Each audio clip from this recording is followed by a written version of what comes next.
Bom, eu vou convidar agora, então, para a nossa próxima fala, a doutora Marislene Nunes. A doutora Marislene é médica com residência em ginecologia e obstetrícia, e ela é professora universitária, né, na IMEPAC, e ela é coordenadora da atenção primária na Prefeitura Municipal de Araguari. E a questão que nós levamos à doutora Marislene, que já participou também em diferentes oportunidades em atividades do Fórum CCNTs, foi a seguinte: como o município de Araguari está enfrentando a alta prevalência de distúrbios do sono, diabesidade e sua associação. Muito obrigado pela presença, Marislene. Boa tarde aos colegas painelistas, a todos os participantes. Primeiramente, agradecer o convite, né? Mais uma vez, participando desse fórum tão importante para discutir um tema tão necessário. E agradecer aí toda a minha equipe que colaborou para que a gente chegasse, né, aqui para mostrar a nossa experiência. Então, para responder, né, a essa pergunta de como que o município de Araguari tem enfrentado, né, a questão da diabesidade, né, dentro do município, dentro da saúde pública. Bom, inicialmente, né, em 2021, a gente percebeu dentro do município a problemática, né, da apneia do sono.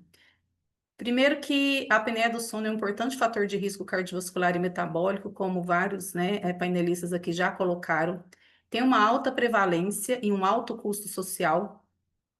Além disso, o impacto transversal com outras condições crônicas não transmissíveis, como o tema de hoje, diabetes e obesidade, a hipertensão arterial e também transtornos de saúde mental.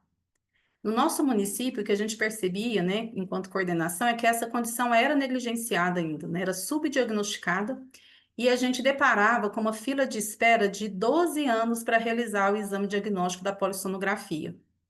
Além disso, era uma condição bem desconhecida entre os trabalhadores de saúde e os usuários do SUS.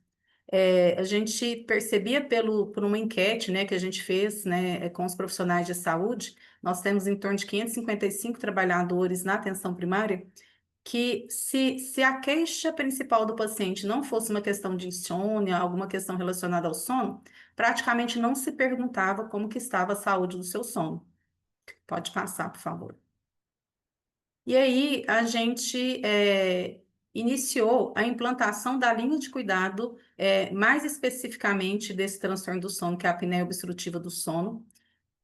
Inicialmente com uma sensibilização dos profissionais, porque a gente percebeu que, né, 85% das pessoas não reconhecem que tem algum transtorno de sono, e os profissionais trabalhadores do SUS também não colocam esse diagnóstico como prioritário nas suas investigações.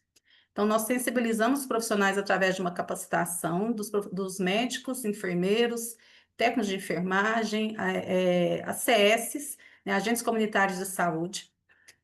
Com isso, nós ampliamos o acesso à informação dessas pessoas, né, sobre a apneia obstrutiva do sono e o impacto dela nas condições crônicas que são patologias sensíveis à atenção primária, né, como abordar o diabetes, a hipertensão, a saúde mental. Pós-capacitação, o usuário, né, que passava por um atendimento numa consulta médica na atenção primária e o que o colega, que o profissional de enfermagem, o profissional médico suspeitava que ele poderia estar diante de um transtorno do sono, esse paciente era encaminhado para um diagnóstico simplificado no nosso ambulatório do sono.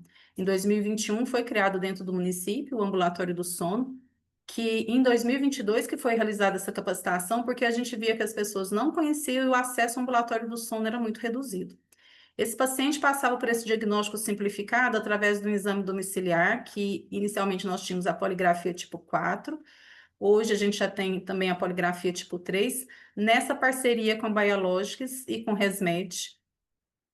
A partir desse exame, o laudo chegava numa plataforma tanto para o paciente quanto para o profissional de saúde do ambulatório do sono, que se fosse diagnosticado uma apneia moderada ou uma apneia grave, esse paciente era conduzido para tratamento e acompanhamento multiprofissional no ambulatório do sono. E com o tratamento, né, padrão ouro, que é o CPAP. Esse CPAP, ele foi licitado pelo município. Os recursos, né, para locação desse aparelho são recursos da atenção primária à saúde, são recursos da verba vinculada à APS. E, além disso, A gente tem um programa, esse paciente entrava no programa de adesão, né, para a gente observar pelo telemonitoramento como que estava a adesão ao tratamento e fazer a gestão, né, das necessidades desse paciente, porque não é só o tratamento com o CPAP, existe todo um acompanhamento multiprofissional com um psicólogo, com um nutricionista, porque o paciente ele também entende da necessidade da mudança do estilo de vida dele para realmente ter um resultado satisfatório no seu tratamento e reduzir, né, as complicações das suas doenças crônicas ou evitá-las. Pode passar, por favor? E quais foram os nossos resultados iniciais, né? Primeiramente, a importância dessa educação permanente em relação aos transtornos do sono e o impacto deles nas condições crônicas. Então, foram profissionais da PS capacitados de várias categorias. A gestão, ela protege um horário, né, para educação permanente toda semana. A gente garantiu e ampliou o acesso ao diagnóstico simplificado e o tratamento foi totalmente custeado pelo SUS municipal, nessa interface, né, nessa integração entre a PS e ambulatório do sono. Tivemos aí, pelo programa de adesão, a gente percebeu uma taxa aí maior que 70%, então os pacientes eles tinham seu acompanhamento, tanto do uso do CPAP, quanto nós fazemos, né, os testes de máscara, a adaptação para que garanta uma boa adesão ao tratamento, e o acompanhamento também com a equipe multi. Resolvemos uma fila de espera de anos, retiramos uma política pública do papel, porque a Política Nacional de Atenção Primária fala muito na questão do acesso, da integralidade, né, da resolutividade, e a gente não, contemplando as questões dos transtornos do sono, a gente não está realmente fazendo essa política prevalecer.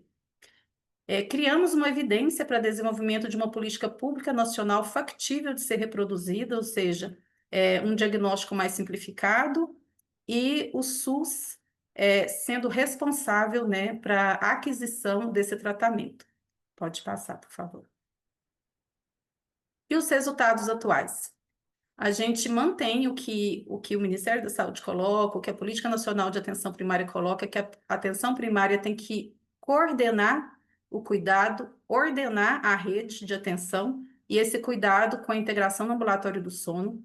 Nós ampliamos a nossa equipe multiprofissional, a partir do momento que a população iniciou o conhecimento dessa relação, né, entre sono e doença crônica, como a hipertensão, diabetes, obesidade, nós aumentamos muito o acesso ao ambulatório, então, assim, vários usuários nos procurando e nós precisamos passar por uma ampliação da equipe multi. Então, hoje, nós temos em torno de 34 equipes de atenção primária, entre atenção primária e saúde da família no município. Todas as unidades têm um profissional nutricionista, um profissional psicólogo, além do médico, do enfermeiro, da equipe mínima da APS, e a equipe do ambulatório do sono também foi ampliada para dar realmente nesse tratamento integral e acesso à população. Atualmente, nós temos 550 pacientes ativos em uso do CPAP, custeado, como eu disse, pelo SUS. 173 desses pacientes têm diabetes, 194 são obesos, sendo que 85% destes, né, têm de obesidade.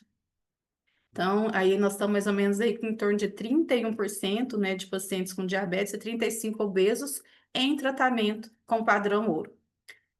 E hoje, uma coisa que realmente nos alegra muito, né, e aí eu quero agradecer aí principalmente na pessoa, são várias pessoas para eu agradecer, muita gente envolvida, é uma equipe multidisciplinar envolvida, né, o departamento de atenção primária, o departamento financeiro, a gestão, né, em si, com essa confiança, prefeito, secretários, mas eu quero muito agradecer aqui na pessoa da Poliana Machado Xavier, que é a nossa referência técnica do ambulatório do sono. Ela é fisioterapeuta, ela tem pós-graduação em fisioterapia intensiva, pós-graduação em fisioterapia dos distúrbios respiratórios, ela é associada da Academia do Sono e ela é a alma desse ambulatório. Ela, a equipe dela. Então, agradecer muito porque pelo trabalho, né, da nossa referência técnica, toda a equipe da atenção primária, nós fomos referência no cenário nacional como experiência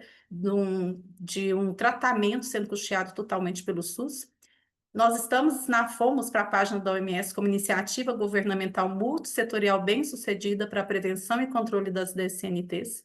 Então, realmente a gente vê que a gente está tirando o que as políticas são muito bem escritas, as políticas públicas são muito bem fundamentadas, mas elas precisam de pessoas que realmente as coloquem para funcionar, né? E eu acho que aqui no município a gente tem conseguido isso com a gestão do prefeito, da secretária, e com quem está lá na ponta, né, atuando, como vários falados aqui, como médico generalista, profissionais generalistas, não são médicos, né, atuando para que isso realmente seja executado e que a gente realmente reduza as complicações das CNTs. Próximo, por favor. E aí a nossa diretriz municipal lá na página da OMS, que a gente tem, né, muito orgulho disso ter acontecido, foi um trabalho, né, aí de múltiplas mãos. O nosso ambulatório do sono e a nossa pergunta para todo mundo lá é como está a saúde do seu sono? Obrigada. Parabéns, Marislene, realmente é um exemplo, né, para todos, né, o que o município de Araguari, né, a forma como o município de Araguari se engajou nesse desafio e como lida de forma efetiva, eficiente, realmente, né? Então, os dados que você apresentou são interessantíssimos, né? Imagina mostrar o dado aí de engajamento de 70% das pessoas que estão nesse tipo de terapia, e a gente sabe que geralmente se ouve que a terapia de CPAP é uma terapia que tem baixo engajamento, né? E a gente ouve de tantas outras terapias que teoricamente têm um engajamento maior, mas que a gente vê a população menos engajada, né? E vocês estão tão organizados, né? Isso, pelo que eu percebo, que existe realmente esse cuidado e essa proximidade com a pessoa que tem, né, a necessidade dos cuidados, que realmente favorece um engajamento assim superior a de outras terapias que teoricamente teriam, né, um engajamento maior. Pô, realmente é uma lição, né? Um exemplo para todos nós. Muito obrigado.